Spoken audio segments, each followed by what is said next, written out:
تاکو پێمان کرابێت ئێمە بەڵێنەکانی خۆمانمان جێبەجێ کردووە ئەو پرۆژە گرنگ و استراتیجیانەی کە پێویست بوونە دەست پێکراون و ئێمە ئەزانین ئەم ناوچەیە شایستەی ئەم پرۆژانە و زۆر جیاتریشن بۆیە بەردەوامە بین بە هەماهەنگی. لە دوای دەست بەکاربوونی وەک جێگری سەرۆکی حکوومەتی هەرێمی کوردستان قوباد تاڵەبانی بڕیاری بۆ جێبەجێکردنی 81 پرۆژە لە سنووری ئیدارەی راپەرین دەرکردووە کە بەشێکی زۆری پرۆژەکان تەواو بوون و بەشێکیشان لە بواری جێبەجێکردندان.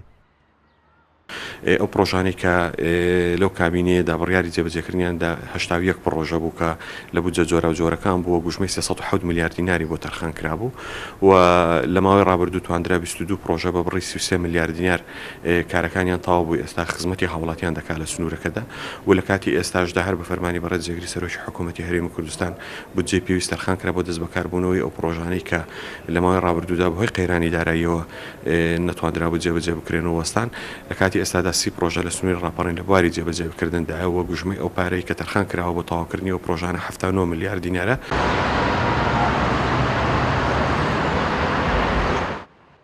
لە کۆی پرۆژەکانی سنووری ئیدارەی ڕاپەرین چەندین پرۆژەی استراتیجی گرنگان کە سوودێکی زۆریان بە سنوورەکە گەیاندووە بە تایبەت لە ئێستادا چەند پرۆژەیەکی ڕێگاوبان جێبەجێ دەکرێن و ئیشکردن تیاندا بەردەوامە.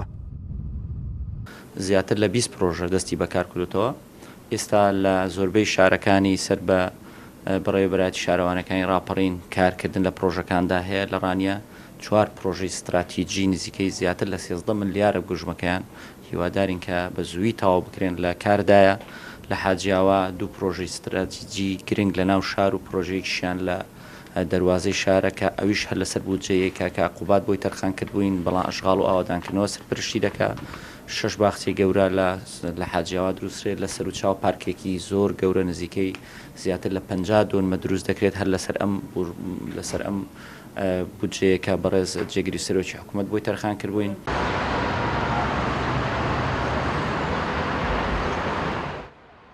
لە ماوەی 4 ساڵی ڕابردوودا بە بڕیاری قوباد تاڵەبانی جێگری سەرۆکی حکوومەتی هەرێمی کوردستان بە گوژمەی 207 میلیارد و 904 میلیۆن و 992,768 دینار بڕیار بۆ 81 پرۆژە لە سنووری ئیدارەی راپەرین دەرچووە کە 22 پرۆژەیان بە گوژمەی 33 میلیارد و 183 میلیۆن و 438,229 دینار تەواو کراون و 30 پرۆژەش لە ئێستادا بە گوژمەی 79 میلیارد و 249 میلیۆن و 357,807 دینار لە بواری جێبەجێکردندان.